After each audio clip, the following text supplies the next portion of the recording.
Hello viewers, welcome to Skylight Academy, a unit of MA Foundation Trust. আজকে আপনাদের সামনে একটি ব্রেকিং আপডেট নিয়ে হাজির হলাম। যে ব্রেকিং আপডেটটা হলো ওবিসি মামলার ইম্পর্টেন্ট আপডেট এবং নিউ নোটিফিকেশান সেই হিসেবে কবে আসবে। তো আপনারা জানেন যে কলকাতা হাইকোর্ট যে ওবিসি সংক্রান্ত মামলার যে রায় দিয়েছিল, সেখানে ৭৭টি জনজাতিকে ওবিসি থেকে যেগুলো 2010-এর পরে যেগুলো হয়েছিল তাদেরকে বাতিল করা হয়েছিল। সেই হিসেবে রাজ্য সরকার সুপ্রিম কোর্টে এসএলপি ফাইল করেছিল। সেই রাজ্য সরকারের আবেদনের ভিত্তিতে গতকালই ছিল তার শুনানি। সেই শুনানিতে বিশেষ করে রাজ্য সরকার এই মুহূর্তে যেটা চেয়েছিল, যেহেতু বিভিন্ন এক্সাম চলছে এবং স্টুডেন্টদের ভর্তির ব্যাপার আছে বা বিভিন্ন রকম পরীক্ষার আছে, যার জন্য রাজ্য সরকার স্টে আবেদন করেছিল, সাথে সাথে এসএলপি ফাইল করেছিল। তো সেখানে যে রাজ্য সরকারের যে স্টে অর্ডার আবেদন সেটা খারিজ হয়ে যায়।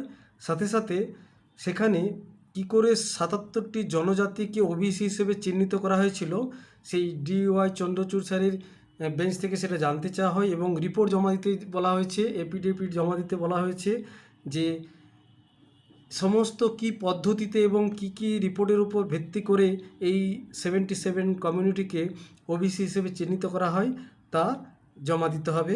এবং এর পরের শুনানির ডেট দেওয়া হয়েছে 16ই আগস্ট। 16ই আগস্টই তখন সমস্ত কিছুই এই জানা যাবে। অর্থাৎ এই মুহূর্তে যে স্টে অর্ডার সেটা খারিজ হয়ে যাচ্ছে, নতুন করে আবার শুনানি হবে 16ই আগস্ট। সুতরাং স্বাভাবিকভাবে একটা জিনিস মাথায় আসছে, এটাই ছিল মেন যে শর্ট আপডেট, এর মেন যে আপডেট সেটাই ছিল মেন আপডেট।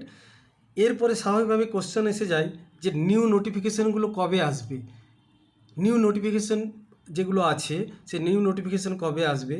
এখন স্বাভাবিকভাবে এইটাই যে রাজ্য সরকার যেটা ভেবেছিলেন যে যদি স্টেট অর্ডার হয় তাহলে বিভিন্ন যে নোটিফিকেশানগুলো সেখানে ওবিসিকে ইনক্লুড করে করা যেতে পারে, কিন্তু যেহেতু এখন পর্যন্ত কোনো রকম অর্ডার কমপ্লিট হয়নি, এটা হেয়ারিং হয়েছে এবং সেখানে হেয়ারিংয়ে এফিডেভিট জমা দিতে বলা হয়েছে এবং কোন তথ্যের উপর ভিত্তি করে 77 কমিউনিটিকে অ্যাড করা হয়েছে সেগুলো জানতে চাওয়া হয়েছে।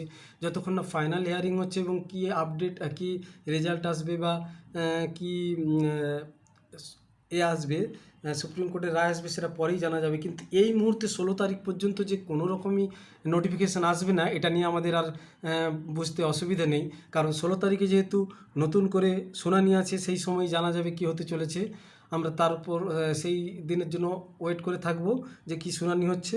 সাথে সাথে আমাদের একটা জিনিস ভেবে নিতে হবে যে এই মুহূর্তেই 16 তারিখ পর্যন্ত তো কোনো রকমই নিউ নোটিফিকেশান আসছে না, যেহেতু এর মধ্যে এই নতুন নোটিফিকেশান এলে সেখানে ওবিসিকে অ্যাড করা যাবে কি যাবে না, যেহেতু হাইকোর্টের রায় বলেই দেওয়া ছিল যে সেখানে নতুনভাবে কোনোভাবেই ওবিসি যারা আছে সেই 2010-এর পর তাদেরকে ইউজ করা যাবে না এই সার্টিফিকেট। সুতরাং এখন নতুন নোটিফিকেশান আসার সম্ভাবনা নেই বললেই চলে। আমরা 16 তারিখ পর্যন্ত ওয়েট করব যে 16 তারিখে কী হিয়ারিং হচ্ছে এবং 16 তারিখে কী রিপোর্ট আসছে তার উপর, মানে কি রায় আসছে তার উপর নির্ভর করে। তো এটাই ছিল আপডেট। থ্যাংক ইউ দেখার জন্য।